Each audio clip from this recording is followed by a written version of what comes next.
Hi everyone, welcome back. I know it's been a while since I've done a video, but I did have some very personal family matters to deal with, and have those pretty much settled now. So I wanted to get back in here and work on my dog again, named Charlie. So today I just want to kind of go over uh, basic wiring and basic information that I've discovered along the way, and I'm going to be working from a Word document that I've kind of compiled.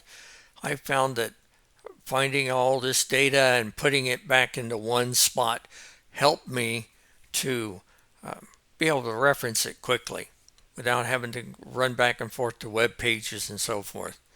So with that, let's get started. Here you can see I have Charlie sitting on his stand, and I have him wired into a power supply here on my bench up to the cord here and where the battery would normally plug into. And of course, now that the mechanics are done, I showed you that in the first video, how I pretty much did all the mechanics. With that done, today I want to focus on this spaghetti pile up here, the wiring, and all that's involved in this. So sit back, relax. I hope you get something out of this.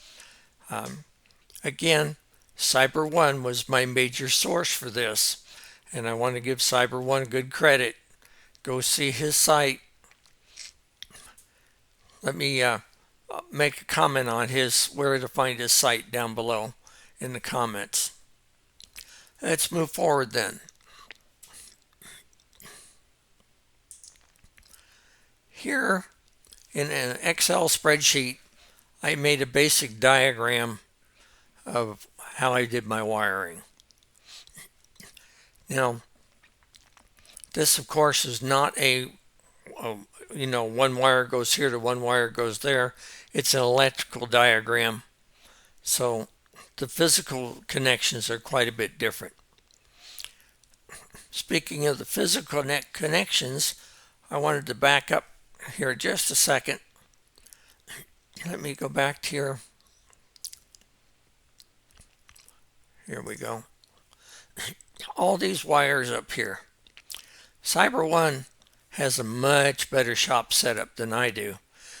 He's got all the proper tools and a lot of things I wish I had, but I don't. So I found a workaround where he's using small cabling and connectors and the proper crimping tools to make up all the ends. I cheated, and I bought you've seen these are the little jumper wires that everybody uses for breadboarding, and I got these in different lengths, and they're female to female and female to male, and they come in a variety of styles. I found these work good. This female connector drops right in on all the connections and fits snug and tightly and very secure, and required a lot less work than trying to solder all these things together. So that's what I use as my basic. Also, I discovered there's not enough room in this robot. Just not enough room at all for the required wiring. So I had to find ways to make room. And one way I did this, I discovered that, like when you mount the Raspberry Pi and your pulse width modulator cards and everything, they're on little standoffs. So when you screw them in, there's a gap underneath those boards between the bottom of the case and the bottom of the board. So I took my little connections, plugged it in, for example, on the 5 volts. You've got 5 volts running everywhere, and 3 volts running everywhere, and ground running everywhere. So you need a lot of those little jumpers. So I took the 5 volts and the ground and the 3 volts, and I picked them off of the Raspberry Pi and took that lead and wrapped it around the edge of the card and underneath the card. And then underneath the card, I took other leads and made a solder joint so that I had like fingers feeding out from a single jumper. So this jumper might be coming in under, and then I fingered out 5, 6, however many leads I needed, and ran them back out from under the card with the female end and put them on where I needed them. And that did save me a lot of room. Let me use some dead space underneath to connect underneath the boards, and helped a lot. Real good for holding wires in place as well. You're going to see that this is a mess anyway. No matter what you do, it's a mess. So with that little hint, let's go back to what we were about to discuss here on the wiring diagram. We start over here on the left-hand side with the battery. Right, that's my batteries are 7.4 volts. I got 2 of them wired in parallel. Bring them in to the voltage regulators. Now, I'm using 2 voltage regulators. One drops the 7 volts down to 5 volts.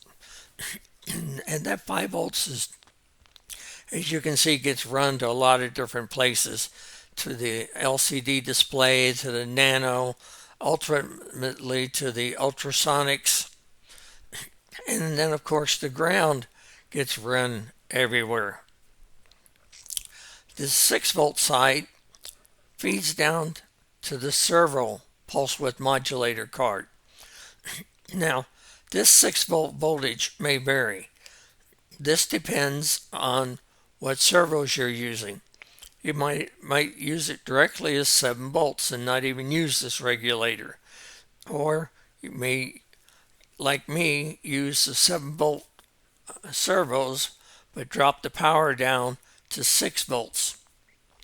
And I did that based on what Cyber One said about heat. He found that his servos were overheating and causing him problems, and so he reduced his voltage. Actually, he increased, I think, his servos to a higher voltage level, but I reduced my voltage to 6 volts to get around that issue. And it seems pretty stable. So now we got voltage going to where we need it to be, and let's just trace it out a little bit here. Now, some items require 3.2 volts.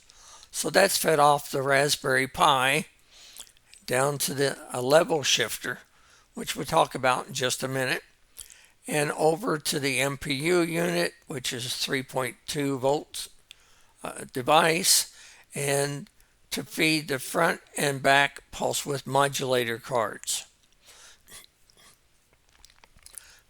Then the 5 volts is also fed up to the Raspberry Pi, and basically just jumpered out here and fed to different sources. So this is more or less just a terminal block here. And we feed that 5 volts out to the LCD display and to power the Nano. And the same is true.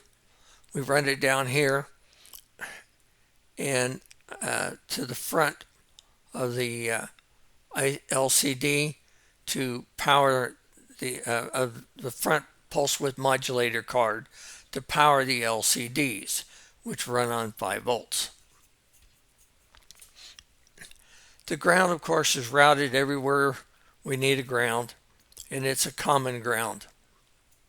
You can see back here, both grounds are tied common. That ensures you don't get any differential voltages between devices. Now let's step back here for a minute and let's look at this level shifter that I talked about. The Raspberry Pi is a 3.2 volt device. So its outputs are 3.2 volts. Well, the Nano is a 5 volt device. So feeding 3.2 volts into the Nano is doable. But feeding the 5 volts out of the Nano back into the 3.2 volt Raspberry Pi can cause you troubles. So we need a level shifter. That's what this is doing for us here. Now the level shifter requires reference voltages. So on the low voltage side you need a 3.2 volts and a ground, and on the high voltage side you need a 5 volts and a ground. Then the signal that you wish to shift is fed in. So here you see the TX and the RX lines are fed in at 3.2 volts and fed out as 5 volts to the TX RX on the Nano. And then when the Nano is transmitting, its signal comes in as 5 volts, gets level shifted to the 3.2 volts, and comes back to the Raspberry Pi at the right voltage level. So that eats up a little room and adds a lot of wires, but it works. So with that said, let's move on here now. What else are we feeding?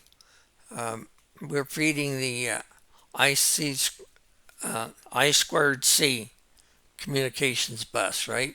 Which comes in here on the SDA and the SCL. Well, because it's crowded right through here, I didn't run the wires all the way back to this second row. I terminated them out here. But you can see my SDA and SDL bus starts here and runs everywhere that the I squared C bus is required. So I bring it into the LCD display, I bring it into the MPU unit, and I bring it into the pulse width modulator cards.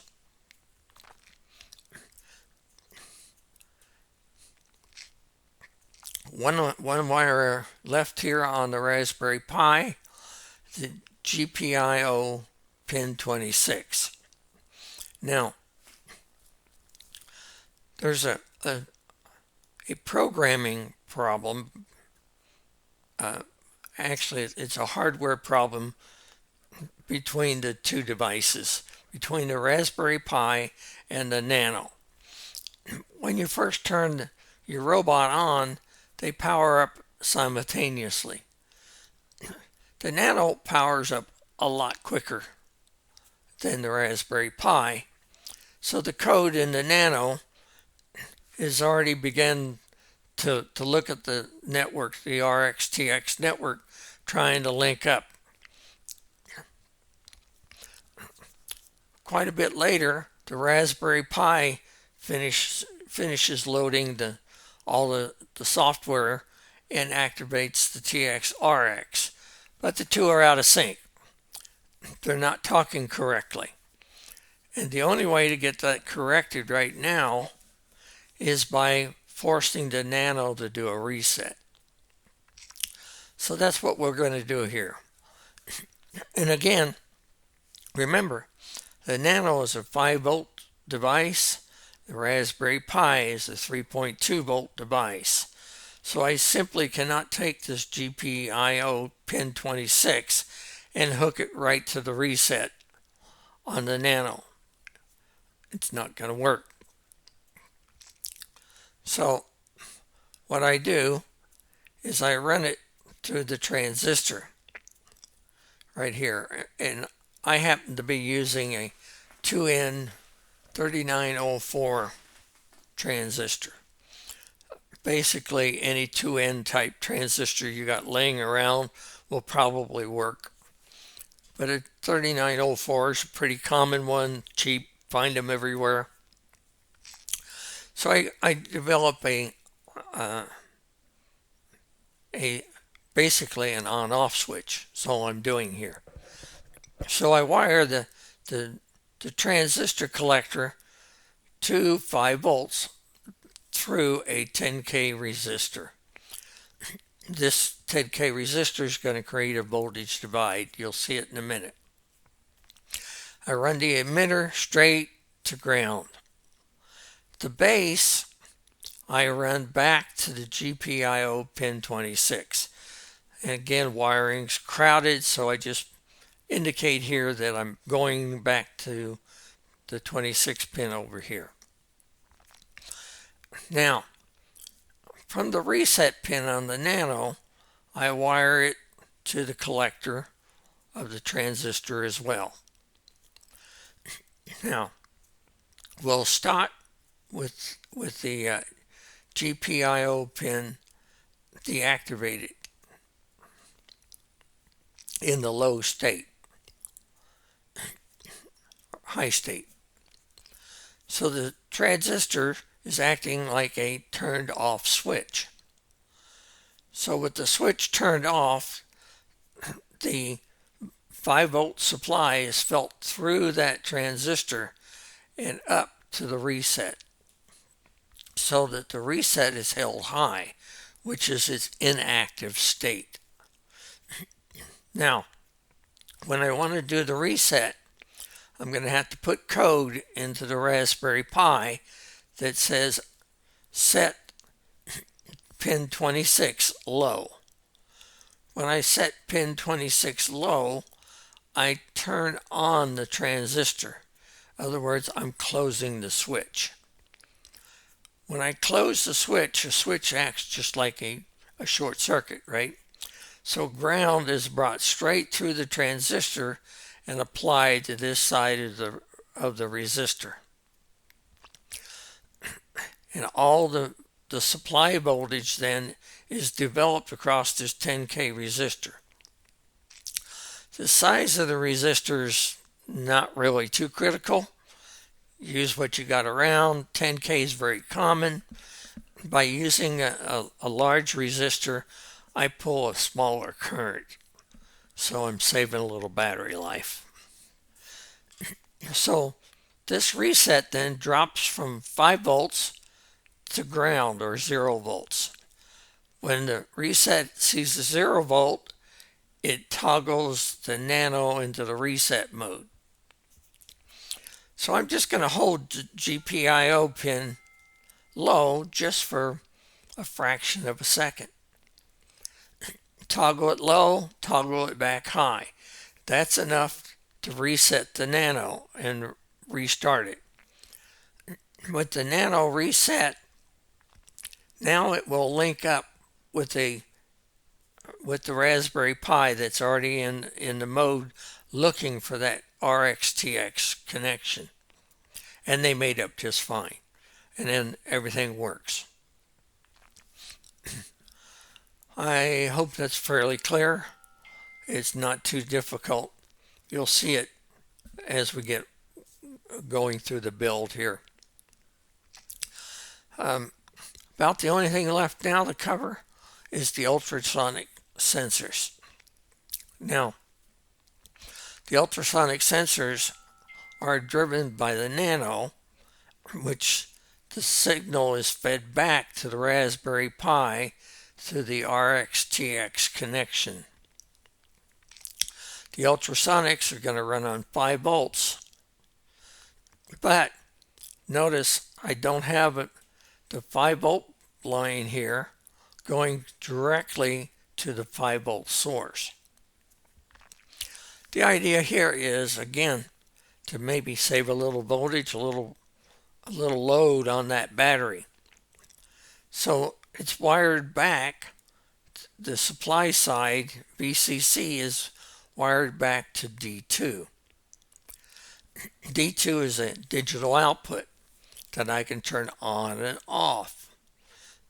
And by turning it off, basically, I've deactivated both ultrasonic sensors. There's no power drain from the battery. And I only turn them on when I need them. So that's going to require a little bit of code to do that. So that means I'm going to write code back here in the Raspberry Pi and communicate it out and tell the Nano activate D2. Then when D2 is activated, then I'm going to say, okay, using the ultrasonic service, now ping whichever sensor I want. or both of them, which, depending on what I want to do in my code. When I'm done, then the Raspberry Pi will go talk back to the Nano and say turn off D2, deactivating both of the ultrasonic sensors. When I set this up as a test bed, just using the Nano and writing code in the Nano, the D2 pin worked like a champ. I could turn on and off the D2 pin, and both ultrasonics came on, did their thing, and read back fine to the My Robot Lab service, ultrasonic service. Worked like a champ. When I wired it all into the dog, that D2 pin started going low.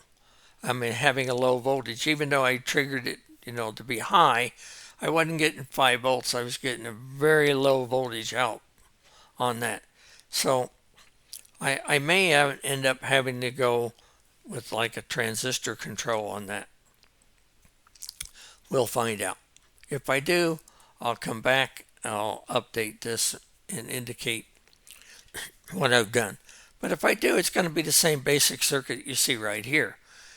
The difference will be that the 10K resistor will now be terminated to these two instead of to the 5 volts, but there'll be no resistor. It'll just be a straight wire off of D2, off the collector to these 2 pins. And then D2 will be connected to the base, and I'll trigger the transistor circuit that way. We'll get more into that if we need to be. Now, on this diagram, I've left off the LCDs. They'll be connected here and pin out on this side. I'll cover that a little bit more in my Word document down below, which we're going to head to next.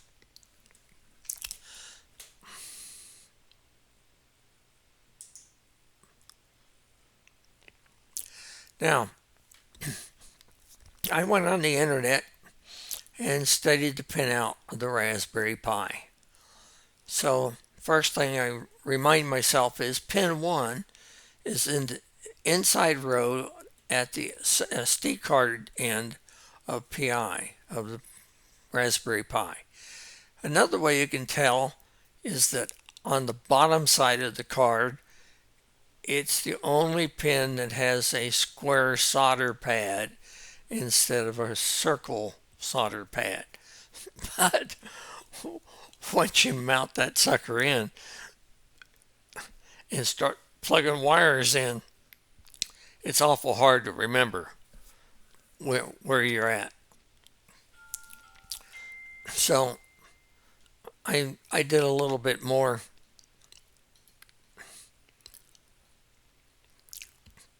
on a website. I found the pinout. So let me take you directly to that website so you can see it firsthand. Here's the actual website that I found it out at, and that's at pinout.xyz. The exact address I've got recorded, but rather than having to go back to this all the time, I captured a lot of this information in my little Word document so I could get back to it quickly. So I pulled in these graphics with these explanations, right? What's a GPIO pin? Well, here you can see we've got the terminology GPIO 25, GPIO 8, etc. So that's one way to reference these pins. Another way to reference these pins is with the physical board number. Okay. Physical board numbers are these little black numbers. Pin number 4, pin number 17, pin number 27.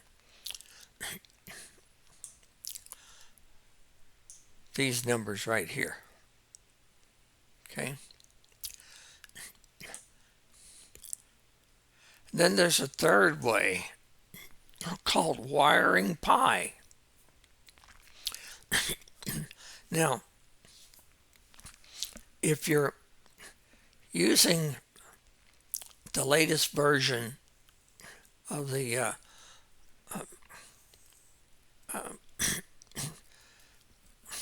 pardon me, if you're using the latest version in the Raspberry Pi of the operating system, okay, Linux operating system, finally got it out, guys.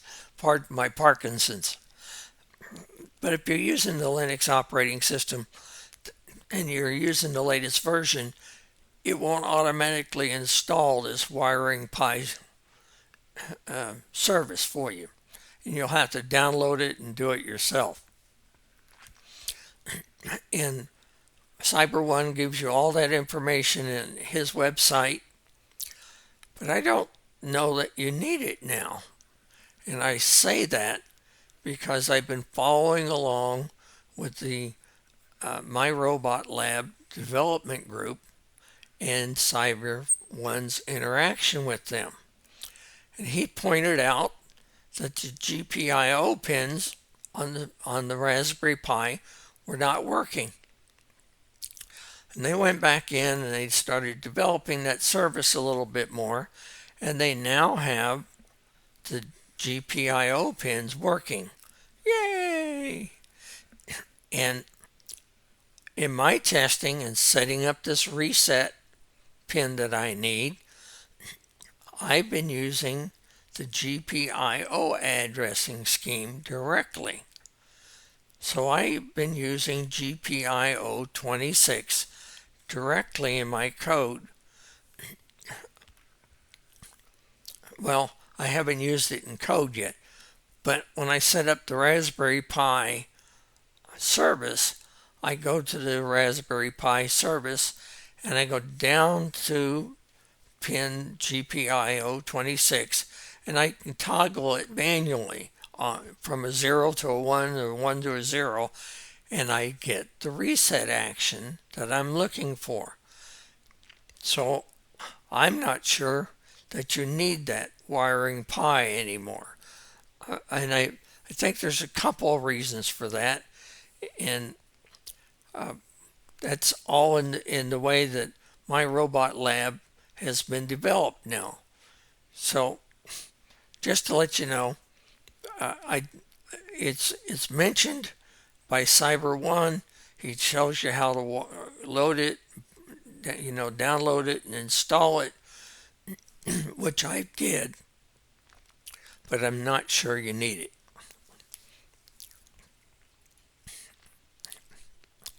And here's that full address right here.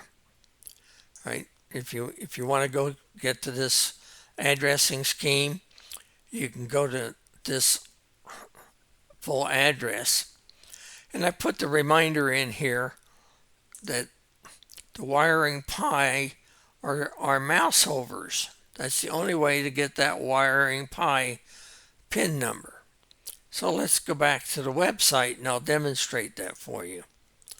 If you discover that you want to see a wiring pi, put your mouse over a pin and you can now see in the pop-up wiring pi pin number 26.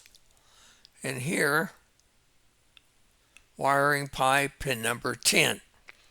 So if you need the wiring pi and you're using wiring pi, that's how you can identify the pi numbers, by using the mouse over on this web page. I don't record them in my little Word document because I'm not using them. All right. So we talked quite a bit about the Raspberry Pi Again, I found it a little bit distracting trying to remember where all these pins were and the ones that I needed and how to reference them. So I made my own little graphic. And I went into Excel and I made, some blocks here, and I used the pin numbering scheme, and I laid pins out. And from the SD card, the inside row, here's where the 3.3,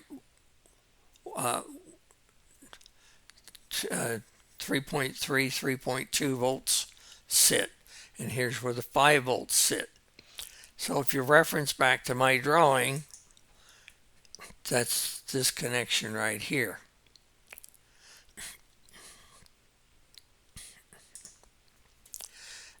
And here's SDA and SCL for I squared C bus number 1.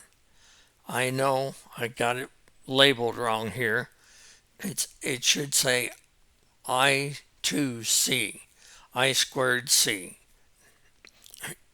I do mention it correctly down here when this is the bus you want to use. And I mark out pins for grounds and so forth. This I discovered made it a lot easier when I was doing my wiring to be able to say, okay, the very first pin is ground, right? And then 1, 2, 3, 4, 5, 6 pins in is ground again. Right? And I could get to my RXTX by saying 1, 2, 3, 4 pins 4 and pins 5 from this end are my TX followed by my RX connections. Just a reference for me. And then as a second reference for me, I wrote down the colors of the wires that I did connect. So on pin 2 I should find a red wire. As you might expect, it's VCC, so I used color red. And on pin 6 I also used, on pin 4 I also used the red wire. Again, that's a continuation of my 5 volt supply. And pin 6 I used a black wire. That's ground. Black is probably what you might expect. 8 is a white wire. 10 is a gray wire. So now I can go looking into my actual dog and look down on that card, and I can kind of identify things quickly as white and gray. That's my RXTX. Again, just something easy for me to work with. I recorded my COM address. Since I'm using the default RXTX on these 2 pins, I can use the default COM address. Again, since I'm in Linux, I'm using Linux addressing scheme, right? TTY S0. A reminder that I'm using I2C addressing on bus 1. So here's bus 1. And I record my I2C addressings. So my LCD is using a default address of 027. That means there are no bridges on A0, A1, and A2. So there's no bridges on the bottom side of that card. If you flipped it over, you'll see 3 little solder bridges labeled A0, A1, and A2. And I have no bridges on them. Now, if I wanted to change those addresses, then I would solder a bridge across the desired A0, A1, or A2 to get the address I wanted. And here I'm illustrating address 26. Here I'm illustrating address 25. And here 22 and 21. but mine's default, so I have no bridges soldered. The MPU requires a low address. The ADO needs to be low, so address 68 is used and not 69. So again, no jumpers. Simple. Right out of the box addressing for the MPU, right out of the box addressing for the LCD. Now, when I get to the PCI units, that's the pulse width modulating cards, there's two of them. So they can't have the same address. They have to be changed. The back PCA card used for the servos will use the default address of X40. No bridges. Again, straight out of the box, everything's cool. Just use that as your back card. That's the one for your servos. Now, to avoid an address conflict on the front card, which is used for the LCDs, we have to change that address. So, on that card, we're going to do a bridge. So, that a bridge on A0 that changes the address from 40 to 41. Now, I illustrate a couple more addresses here if you need to use them. If you put the bridge on A1, you would have address 42. If you bridge A0 and A1, you would have the address of 43. If you put the bridge only on A2, you would have the address of 44.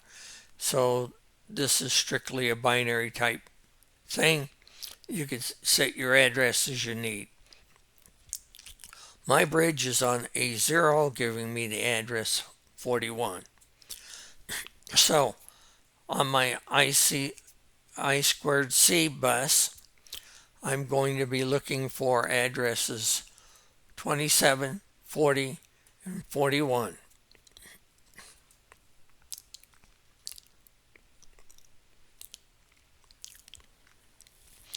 Now, on my Nano, I did a very similar thing that I did with my Raspberry Pi.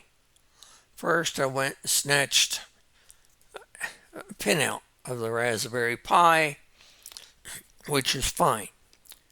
Nice and dandy, and now I know where all the pins are, what pin I'm going to use. The problem was when I put this into the little 3D printout Nano holder, you put it in topside down so that these pins are not easily seen, and all the pins are sticking up on the bottom. So to get around that problem, I developed an upside down view of my Nano. So now I can look at my upside down Nano and say, okay, here's voltage in, ground, and my 5 volts. Here's my transmits, here's my ground, and here's the 4D pins that I'm using, my 4 digital outs that I'm using. Made it easy for me.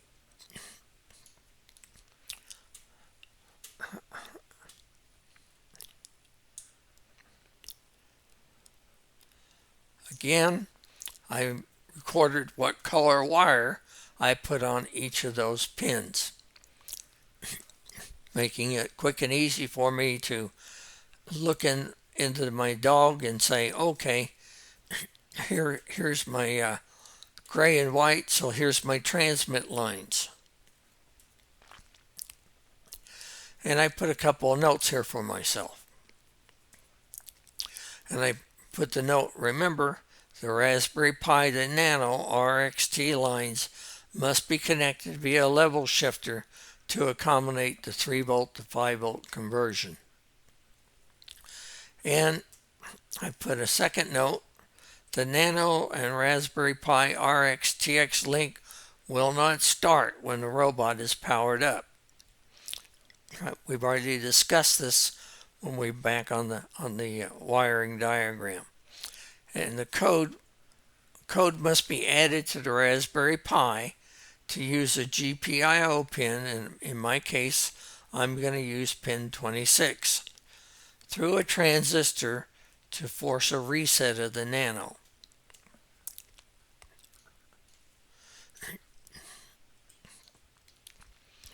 And then the final items here, the little ultrasonic pins, Sonic 1, Sonic 2. Now, I discovered when I made in my robot lab, when I create my ultrasonic services, I literally named them Sonic Space 1, Sonic Space 2, just as you see them written here. I had difficulty. It did not like that naming convention.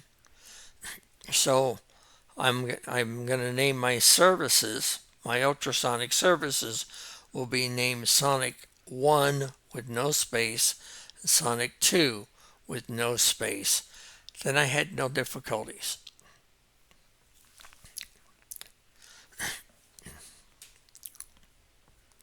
And I put the note again here.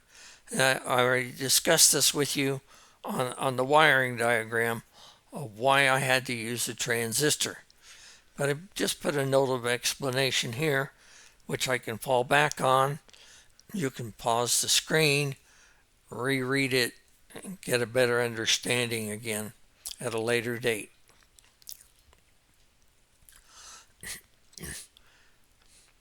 On the face of the robot, it uses LEDs that are 3-color units. I went on the internet and I found LEDs by this name. When I searched and I found those and I ordered them, what I got was a 100-pack of red, green, blue tricolor LEDs with 4 pins. Okay, 4 pins. And I illustrate those pins right here. The long one is the common anode.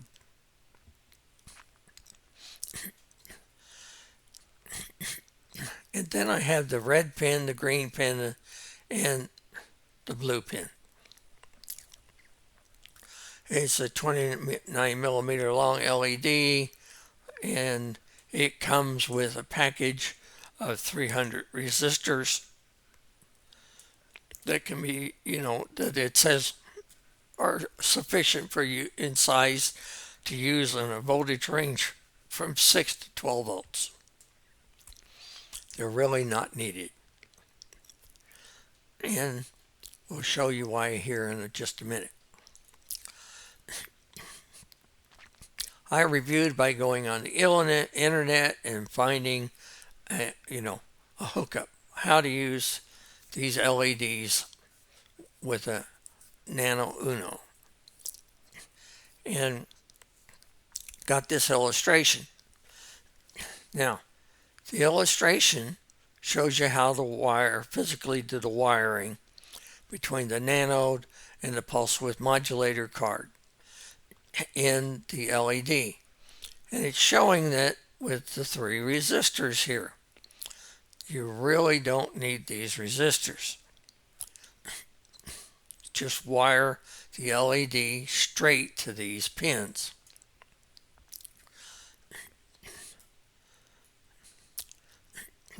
Remember, there are 2 pulse width modulator cards, one named front, one named back. Your LEDs are going to go to the one labeled front. And why is that important?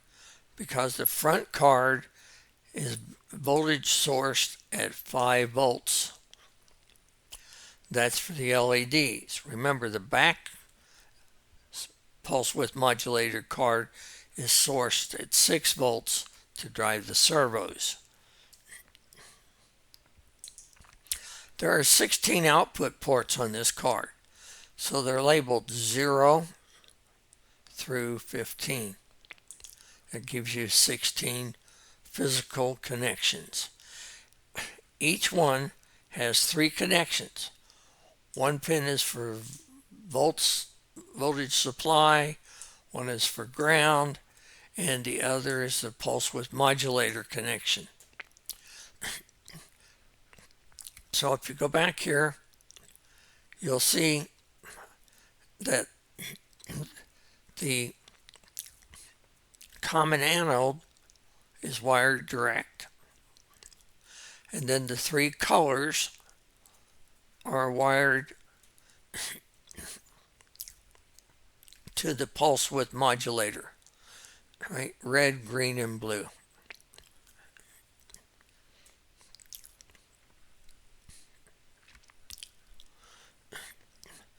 Now, the site points out an interesting thing that I hadn't realized until I read this, that I'm going to have to adjust my pulse width modulator for frequency for the LEDs. The LEDs work better at 1 kilohertz. The card comes set for 60 hertz, which is great for servos. That's what servos want. It points out that all the outputs, all 16 outputs on the pulse width modulator card will be set to 1 frequency. So you can't split that card. You can't use it for half the card for LEDs, and then you can't use half the card for servos. It's not doable. Once you set the pulse width modulator frequency, you're setting it for the whole card. That means, and I made a note for myself, right? That means that somewhere within your SpotMicro programming code, you're going to have to put this instruction: front, which is the service for the front pulse width modulator card. Set the pulse width modulator frequency to 1,1000.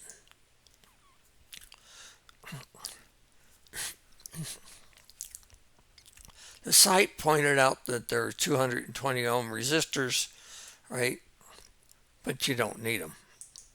It also points out later that you don't need them. You do not need these resistors to limit the current when going through the PCA card. Then we drop down here, we get to the back card, which control the leg servos. And this is the one that's externally powered from 6 volts. We'll get to that. We'll follow up on that in this next video. Right now, I just wanted to do a general overview of the wiring, some of my notes, some of my comments to help maybe bring you up to speed, maybe let you see some of this stuff a little clearer, and hope you gain some benefit from this. Again, go to CyberOne's website, see how he does it. He'll talk you through a lot of this as well. It's always good to get a second opinion, a second a second explanation. You may understand the way he says things a lot better than the way I do. Between the two of us, I think you'll have a pretty good shot at it. So let's close it up for now. I'll get back to you a lot quicker this time with my third video, which gets into setting up the legs. Thank you, and I hope you enjoy this video.